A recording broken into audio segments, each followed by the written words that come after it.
We always said we'd never be the kind of couple who fell apart quietly. But in the end, that's exactly what we did.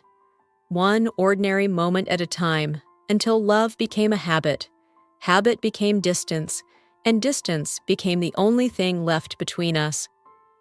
Part 1. I almost didn't hear him walk in.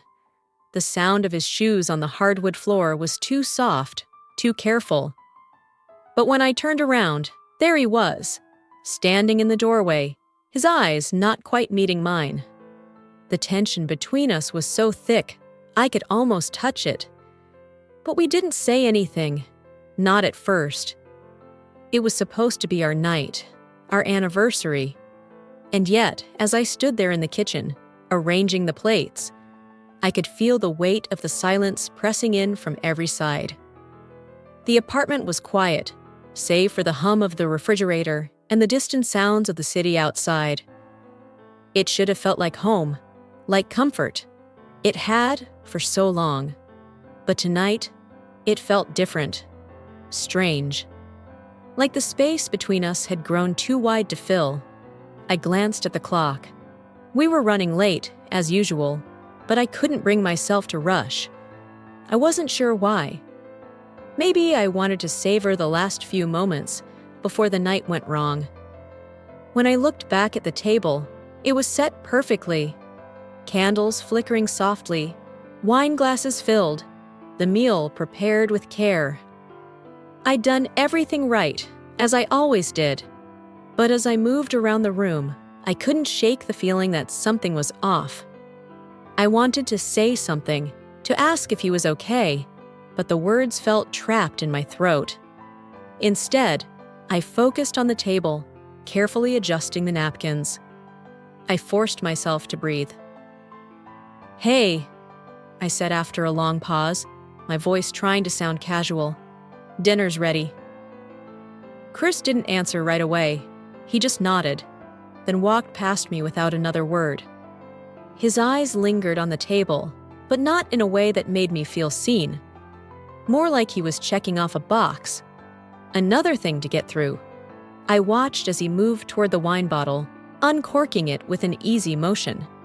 His hands were steady, calm, but there was something distant about him, something colder than usual.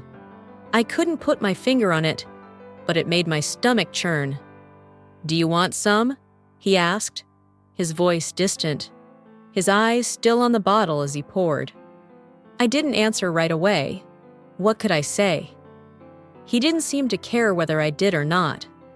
"Yeah," I finally replied, my voice sounding quieter than I meant. "It's your favorite." He didn't acknowledge that, just nodded and took a sip from his glass. And for a moment, it felt like the distance between us had grown even wider. I took a deep breath and sat down across from him. The food was warm, the candles still flickering, but all I could feel was the hollow ache in my chest. "So, how's work?" I asked, the words tumbling out before I could stop them. I knew he wouldn't answer the way I wanted him to, but I had to try. "Same as usual," he said, his voice flat. "Busy. Tired." Tired. That was the word he always used, like it was an excuse for everything. But tonight, it didn't feel like enough. Not when he was sitting across from me like a stranger. I pushed the food around on my plate, pretending to care, pretending everything was fine. But it wasn't. I could feel the crack in our connection, growing wider with every passing second. "You don't seem like yourself," I said finally. I couldn't hold it in any longer. Chris looked up at me then, his eyes scanning my face, but not really seeing me. His lips pressed into a thin line, like he was fighting to hold something back. "I'm fine," he said, though his tone didn't match his words. It felt like an answer he'd rehearsed. It wasn't fine. It hadn't been for weeks, but tonight it was unbearable. I felt it in the way he wouldn't look at me for too long, in the way his answers were always just enough to keep me from asking more. It wasn't the way we used to be, it wasn't even close. But we ate. We pretended.